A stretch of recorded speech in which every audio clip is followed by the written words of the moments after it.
편의점 초콜릿에서 나온 쇠조각 3천만 원 요구. 안녕하세요. 버딩미, 당신이 판사라면? 입니다. 오늘 저희가 가져온 사건 처음 들으시면 황당하게 느껴지실 수도 있어요. 편의점에서 산 2,500원짜리 초콜릿 한 입, 그 한 입이 무려 3천만 원짜리 소송으로 이어졌거든요. 그런데 이게 단순히 돈 문제가 아닙니다. 여러분, 만약 그 초콜릿을 드신 게 여러분이었다면 여러분은 어떻게 하셨을까요? 2021년 10월 23일 밤 11시 37분 42살 김민준 씨는 그날도 야근을 마치고 지친 몸을 이끌고 집 근처 편의점에 들어섰습니다. 특별한 것도 아니었어요. 누구나 한 번쯤 해봤을 법한 퇴근길 야식 하나 집어드는 그 순간이었죠. 잘 알려진 유명 제조사의 초콜릿바, 가격은 2,500원, 유통기한도 넉넉했습니다. 첫 입을 베어 무는 순간이었어요. 딱 날카로운 소리와 함께 입안에 찌르는 듯한 통증이 퍼졌습니다. 민준 씨가 뱉어낸 것을 확인하는 순간 그는 경악했어요. 길이 약 1.2cm, 폭 0.3cm의 날카로운 금속 조각이었습니다. 그리고 그의 입 안 임플란트 2개는 그 자리에서 산산조각이 났습니다. 민준 씨는 즉시 응급실로 향했어요. 응급 진료비만 47만 원.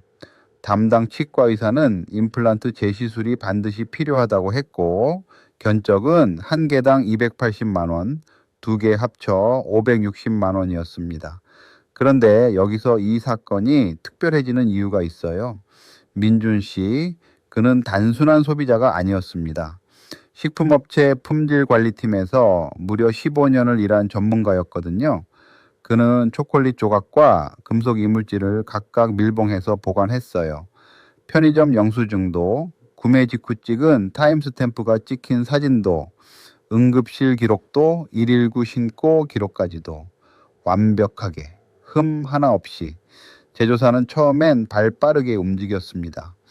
품질관리팀장이 직접 찾아와 고개를 숙였고 치료비 전액에 위자료 200만 원 합쳐서 760만 원을 제안했어요. 그런데 민준 씨는 거절했습니다. 그가 요구한 금액은 3천만 원. 제조사는 그 순간부터 태도를 완전히 바꿨습니다. 금속 조각의 출처를 확인할 수 없다. 임플란트 파손이 이물질 때문인지 불분명하다는 입장으로 돌아선 거예요. 그리고 2022년 3월 민준 씨는 소장을 제출했습니다. 치료비 560만 원, 위자료 2,440만 원, 총 3천만 원의 손해배상 청구 소송이었습니다. 자, 이 사건의 핵심은 바로 이겁니다. 제조사가 잘못한 건 맞아요. 재판이 시작되고 한국식품연구원이 감정을 했더니 그 금속 조각은 스테인리스 스틸 304, 바로 초콜릿 제조 라인의 컨베이어 벨트 부품과 동일한 재질이었거든요. 제조사의 변명은 완전히 무너진 거죠. 그렇다면 쟁점은 단 하나입니다. 얼마를 배상해야 하는가? 치료비는 당연히 줘야 하고 그 외에 정신적 피해, 즉 위자료를 얼마나 인정할 것이냐.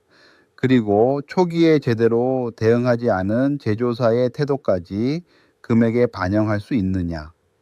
이게 이 사건의 진짜 싸움이었어요. 우리가 마트에서 식품을 살 때마다 그 안에 무엇이 들어있는지 우리는 믿을 수밖에 없잖아요. 그 믿음이 깨졌을 때 얼마짜리 믿음이냐는 질문입니다.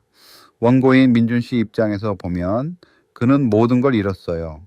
밤 11시가 넘은 시간에 퇴근길 야식 하나 사 먹다가 입안에서 금속 조각이 나왔고 임플란트 2개가 부러졌습니다. 사고 직후에는 3주간 제대로 밥도 못 먹었어요. 정신과 기록도 있습니다. 무엇보다 그는 이렇게 말했습니다. 제가 품질 관리 전문가가 아니었다면, 증거를 제대로 보관하지 못했다면 제조사는 200만 원짜리 위자료로 이 사건을 그냥 묻으려 했을 겁니다. 그게 더 분노스럽습니다. 방청석은 그 순간 숨을 죽였다고 해요. 피고인 제조사 측 논리도 한번 들어볼까요? 이물질 혼입은 인정합니다. 그런데 우리 품질 관리 시스템은 업계 표준을 따르고 있었고 고의가 없었다는 거예요. 또 민준 씨의 임플란트는 시술 3년차였는데 통계적으로 5년에서 7년 후에는 어차피 재시술이 필요했을 거라는 주장도 폈습니다. 우리가 처음 제안한 760만 원이 이미 유사 사례 대비 합리적인 수준인데 3천만 원은 실제 손해의 5배가 넘는 징벌적 요구라는 거죠. 여러분은 어느 쪽 손을 들어주시겠습니까? 민준 씨의 3천만 원 요구 정당한가요? 아니면 제조사가 처음 제안한 760만 원이 적정했을까요? 지금 버딩미 블로그에서 직접 투표해 보실 수 있습니다. 원고 편인지 피고 편인지 혹은 법원과 같은 판단을 내리실지 투표에 참여하신 후에 실제 판결을 확인하시면 훨씬 더 생생하게 느껴지실 거예요. 자, 그럼 실제 판사는 어떤 결정을 내렸을까요? 드디어 실제 판사는 어떤 결정을 내렸을까요? 2022년 10월 18일 판결이 선고됐습니다.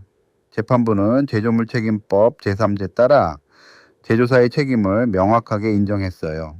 이물질 혼입 경위, 금속 재질 감정 결과, 제조 라인 정비 기록을 모두 종합한 결과, 피고의 품질 관리 과실은 명백하다는 거죠. 제조물 책임법. 쉽게 말하면 제품을 만든 사람은 그 제품이 안전해야 할 책임이 있다는 법입니다. 치료비 560만 원은 전액 인정됐어요. 재판부는 피고 측이 주장한 임플란트 잔여 수명론, 즉 어차피 곧 교체해야 했을 건이라는 논리를 받아들이지 않았습니다.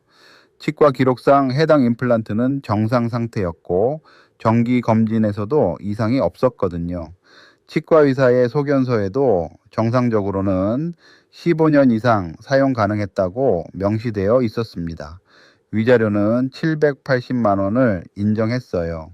재판부는 판결문에 이렇게 밝혔습니다. 음식물 섭취는 일상에서 가장 기본적인 행위이며 이 과정에서 입은 신체적, 정신적 충격은 단순 금전으로 환산하기 어렵다. 3주간의 식사장애, 정신과 치료 기록, 지속적인 불안감이 모두 반영된 거예요. 그러나 3천만 원 전액은 인정되지 않았습니다. 재판부는 위자료는 실제 손해에 대한 보상이지 제조사에 대한 징벌이 아니다라고 선을 그었어요. 유사 판례에서도 식품 이물질 사고, 위자료는 500만 원에서 1,500만 원 수준이었습니다. 그런데 재판부가 특별히 한마디를 남겼습니다. 피고가 초기 대응에서 더 성실했다면 이 소송은 없었을 건이라고요. 제조사가 200만 원을 제시하며 사건을 축소하려 한 태도는 소비자 권리를 경시한 것이라는 의견을 판결문에 직접 명시했어요. 최종 판결은 치료비 560만 원에 위자료 780만 원 합쳐서 총 1,340만 원 지급 명령. 소송 비용은 피고가 70%, 원고가 30%를 부담하도록 했고 양측 모두 항소하지 않아 그대로 확정됐습니다. 이 판례가 우리 일상에 알려주는 게 있어요.